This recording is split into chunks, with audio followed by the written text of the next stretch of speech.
Alright, let's talk about how I made these images with the A9 III and a single flash. So the biggest issue with shooting action sports with a flash has always been flash sync shutter speed. Depending on the camera, traditionally it's been 2/50th of a second up to about 400th, depending on the camera. And then anything above that, we have to use what we call high speed sync. Now, when you run high speed sync, you lose flash power. You get nowhere near as much power or as much light out of your flash once you go into high speed sync. It allows you to get those higher shutter speeds, you just don't get as much flash power. So that's where the A9 III is different. It has a global shutter, which means it has no flash sync shutter speed basically. Shoot all your shutter speeds you want all the way up to the max shutter speed of the camera, which I think is 1/80,000th of a second or something silly, while running full flash power, which is obviously a big game changer when it comes to shooting action with a flash. So I just wanted to quickly run through how I shot these images using just a Godox speedlight and the A9 III. This isn't the A9 III, this is my original A9. It's going to be a model for today. So in this first setup, what you'll see, what I did is I hid the flash behind a tree, knowing that I would be shooting from further down, looking back on the jump. So you'll see the way I set things up. I'm shooting with a long lens. I purposely incorporated a small bit of the corner of the next jump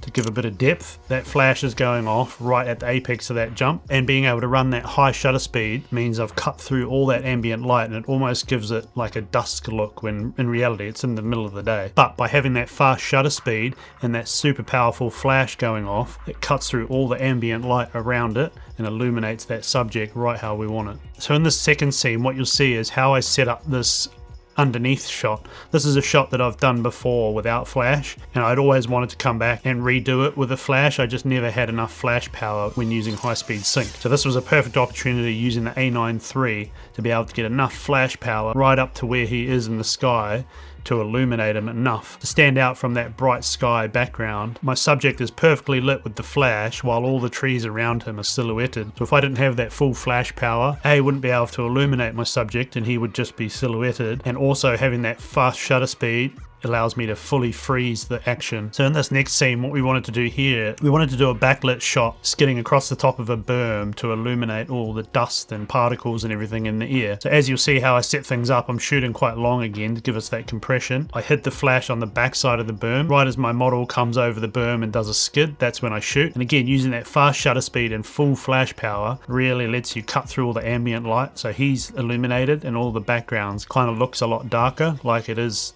later in the day than it actually is. So then on this last setup, we tucked the flash in behind the ramp that the model was going off to illuminate him from underneath. And again, the sky was super bright at this time of the day, but it gives us that false sky, that fake sky look. And we obviously worked with the mountains, with the framing, and tried a few different angles. Being able to run those fast shutter speeds while using full flash power, it really gives you some unique opportunities to make some really unique images. And for me, that was one of the standout features of the A9 III that I would probably utilize. Again, I still haven't brought one. I still use my old original A9, which does the job great. But if there was one feature that really stood out to me, it's that ability of the global shutter to be able to have no flash sync shutter speed basically. And I'm hoping that technology trickles down into future cameras, because when it comes to speed and shooting action, it really is a game changer. All the really high shooting modes of the A9 III never really appealed to me, and I did do a full comparison video between my original A9 and the A9 III, which I'll link up here. But for me personally, other than this feature, it really didn't offer a huge amount that my A9 can't already do, so to this point I haven't upgraded to it yet. Maybe in the future, I'm not sure. So that's just a quick breakdown of how I created these images and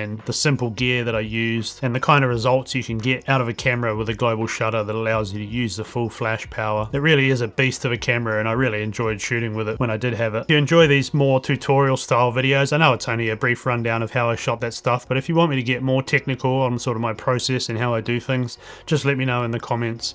And yeah, make sure you like and subscribe, hit the little notification thing so every time I put a video up you get notified, and yeah, see you in the next one. See ya.